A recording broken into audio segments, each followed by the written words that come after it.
ভারতের প্রতিরক্ষা ব্যবস্থায় এলো একটি বড় সাফল্য। দীর্ঘদিনের গবেষণা, পরীক্ষা এবং উন্নয়নের পর অবশেষে ভারতীয় বায়ুসেনার অত্যাধুনিক নজরদারি ব্যবস্থা Netra airborne early warning and control system পেয়ে গেল ফাইনাল অপারেশনাল ক্লিয়ারেন্স। এর অর্থ হলো এতদিন পরীক্ষামূলকভাবে ব্যবহৃত এই অত্যাধুনিক বিমান এখন সম্পূর্ণ যুদ্ধের জন্য প্রস্তুত। ভারতীয় বায়ুসেনা এবার থেকে পূর্ণ ক্ষমতায় এই দেশীয় প্রযুক্তির নজরদারি বিমান ব্যবহার করতে পারবে। আর এই অনুমোদন ভারতের আকাশ প্রতিরক্ষা ব্যবস্থাকে আরও শক্তিশালী করবে এবং আত্মনির্ভর ভারতের স্বপ্নকে আরও এক ধাপ এগিয়ে নিয়ে যাবে। অনেকেই হয়তো ভাবছেন, কি এই নেত্র আসলে? সহজ ভাষায় বললে এটি এমন একটি বিশেষ বিমান যেটি নিজে শুধু উড়ে বেড়ায় না, বরং আকাশে ভাসমান একটা বিশাল রাডার সিস্টেমের কাজ করে। এই বিমান শত শত কিলোমিটার দূর থেকে শত্রুপক্ষের যুদ্ধ বিমান, শত্রুপক্ষের ড্রোন, ক্ষেপণাস্ত্র কিংবা অন্য কোনো উড়ন্ত বস্তুকে শনাক্ত করতে পারে। শুধু শনাক্তই নয়, এই তথ্য সঙ্গে সঙ্গে ভারতীয় বায়ুসেনার যুদ্ধ বিমান, মাটিতে থাকা কমান্ড সেন্টার এবং প্রতিরক্ষা ব্যবস্থার কাছে পাঠিয়ে দেয়।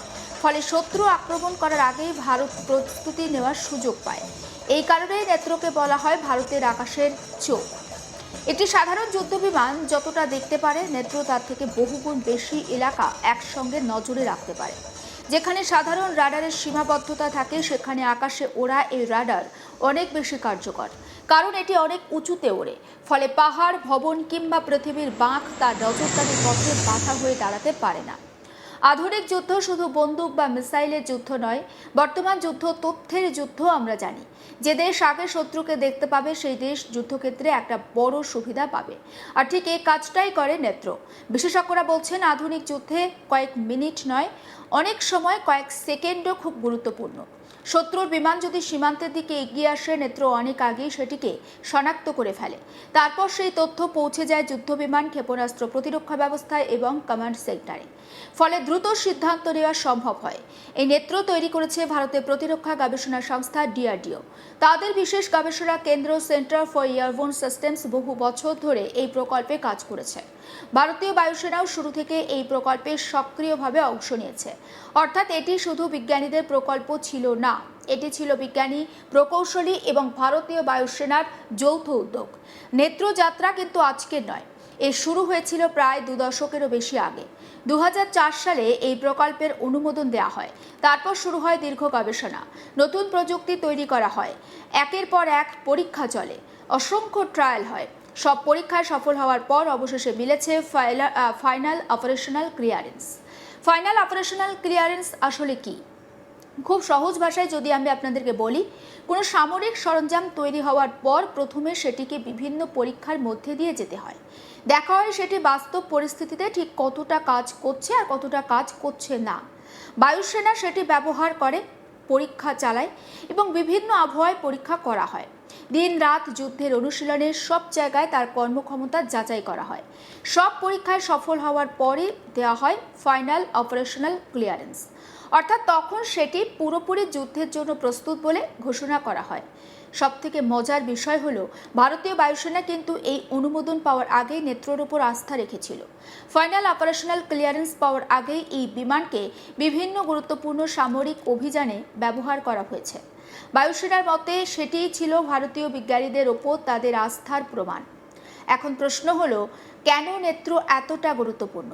এর উত্তর লুকিয়ে রয়েছে ভারতের ভৌগোলিক অবস্থানে। ভারতের পশ্চিমে রয়েছে পাকিস্তান, উত্তরে রয়েছে চীন, আর দুদিকে রয়েছে নিরাপত্তার চ্যালেঞ্জ। দুই সীমান্তেই সবসময় সতর্ক থাকতে হয় ভারতীয় বাহিনীকে। আর ঠিক এই পরিস্থিতিতে এমন একটি উড়ন্ত নজরদারি ব্যবস্থা অত্যন্ত গুরুত্বপূর্ণ। নেত্র শুধু শত্রুর বিমান দেখে না, এটি একসঙ্গে বহু লক্ষ্যবস্তুকে শনাক্ত করতে পারে। যুদ্ধ বিমান, ড্রোন, হেলিকপ্টার, এমনকি ক্ষেপণাস্ত্র, এগুলোকে সব শনাক্ত করতে পারে। এমনকি যদি সমুদ্রের ওপরে চলা কিছু লক্ষ্যবস্তুকেও পর্যবেক্ষণ করতে পারে নেত্র। এই তথ্য সঙ্গে সঙ্গে অন্যান্য বাহিনীর কাছে পৌঁছে যায়। ফলে পুরো যুদ্ধ পরিচালনা অনেকটা সহজ হয়। এই ধরনের বিমানকে অনেকেই ফ্লাইং কমান্ড সেন্টার বলেও অভিহিত করেন, কারণ এটি শুধু নজরদারি করে না, আকাশে থেকে যুদ্ধ পরিচালনার সমন্বয়েও গুরুত্বপূর্ণ ভূমিকা পালন করে। নেত্রর আরও একটি বড় সুবিধা রয়েছে, সেটি হলো এটি সম্পূর্ণ দেশীয় প্রযুক্তির ওপর নির্ভর করে তৈরি, অর্থাৎ বিদেশি প্রযুক্তির ওপর নির্ভরতা অনেকটাই কমে গিয়েছে। ভারতের আত্মনির্ভর প্রতিরক্ষা নীতির ক্ষেত্রে এটি একটি বড় সাফল্য। বর্তমানে বিশ্বজুড়ে অনেক দেশই নিজেদের প্রতিরক্ষা প্রযুক্তি নিজেরাই তৈরি করার দিকে জোর দিচ্ছে। ভারতও সেই পথেই এগোচ্ছে, যেমন মিসাইল, রাডার, পাশাপাশি ড্রোন রয়েছে যুদ্ধ বিমান, আর এখন অত্যাধুনিক আকাশ নজরদারি ব্যবস্থা দেশেও তৈরি হচ্ছে। নেত্র প্রকল্প সফল হওয়ার পর এখন আরও বড় পরিকল্পনা নেওয়া হয়েছে। সরকার ভবিষ্যতে আরও 6টি উন্নত নেত্র বিমান তৈরি করার পরিকল্পনা করেছে। এর ফলে ভারতীয় বায়ুসেনার নজরদারি ক্ষমতা আরও অনেক গুণ বেড়ে যাবে।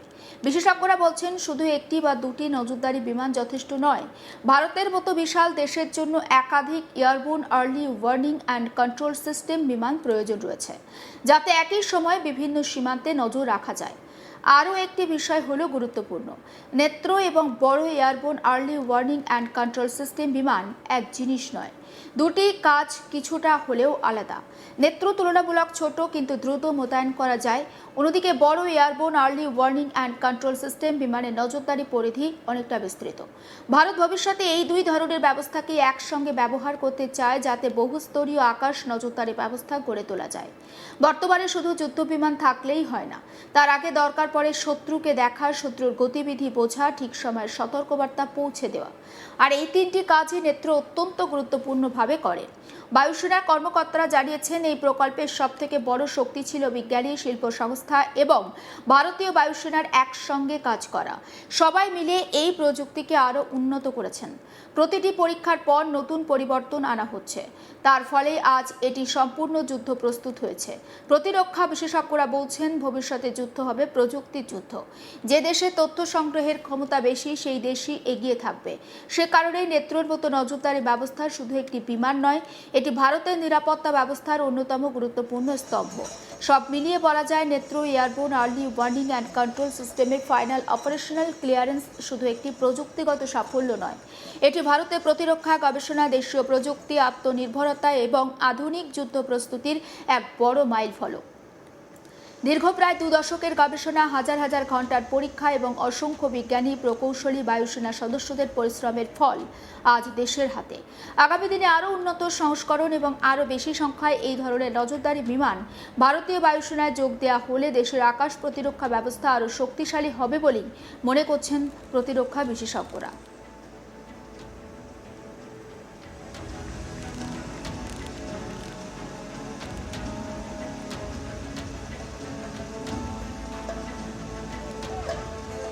নেত্র ফাইটার জেট বলা যেতে পারে যে আত্মনির্ভর ভারত অর্থাৎ মেক ইন ইন্ডিয়ার আরও একটা বড় সাফল্য, এবং এটি দেশের প্রতিরক্ষা গবেষণা, দেশীয় প্রযুক্তি, আত্মনির্ভরতা এবং আধুনিক যুদ্ধ প্রস্তুতির একটা বড় মাইলফলক।